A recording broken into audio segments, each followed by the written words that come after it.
It's endemically the problem with record labels today, that they do not spend the time to develop artists.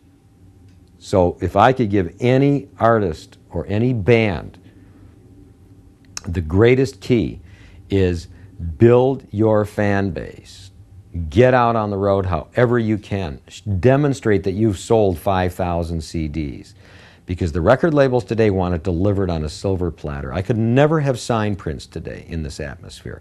They want to come out and see you. The labels that I have seen want instantaneous hits. They don't want to develop you. They don't want to, waste 2 or 3 albums. It's too expensive. Radio promotion is too expensive. Marketing is too expensive. So they want you to come intact like you've been on the road and you're the Rolling Stones after the 15th year, and they want you to have, 5 hits under your belt. The greatest thing that happened at Warner Brothers back in 1977 was I had to go convince the chairman of Warner Brothers, Mo Austin, that a 17-year-old kid who had never made a record before was going to produce his own album in the studio. And he looked up at me and he said, okay, I believe in this artist. I believe we're going to have to waste an album. But I'll give it to you. I'll stand behind you. And he did that. And that would never happen today in today's atmosphere. It just won't happen. They'd look at you like you were crazy. They want it all delivered on a silver platter. It's wrong.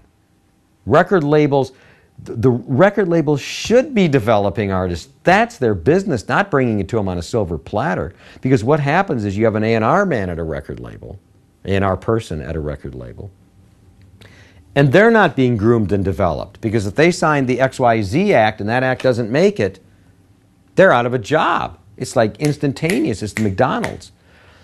The biggest problem today is the lack of development of artists and people within companies that passionately, and outside of companies, managers, people inside of record labels that will passionately fight for their artists.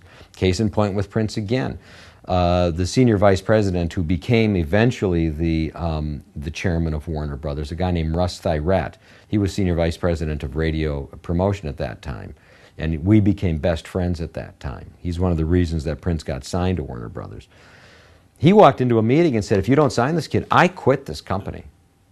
There's no one that would ever do that these days.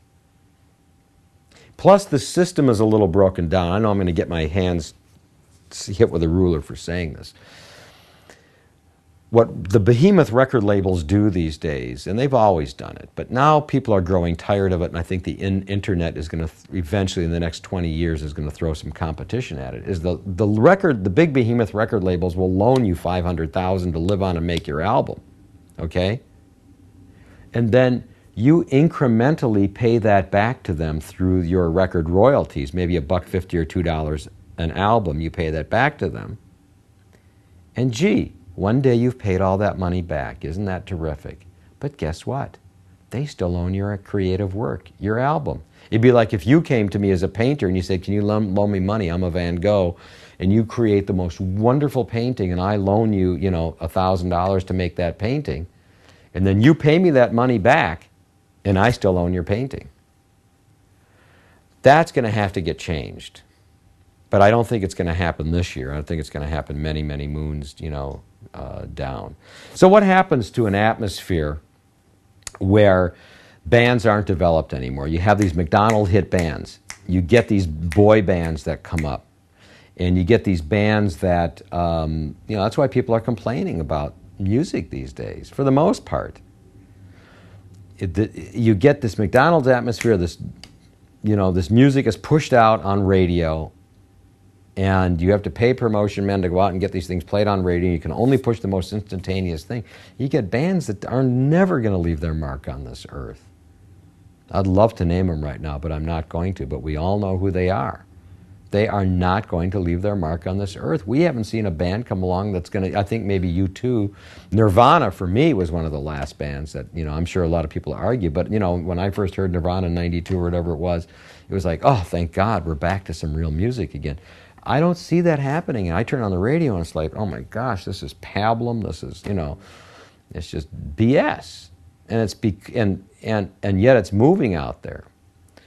The development is gone.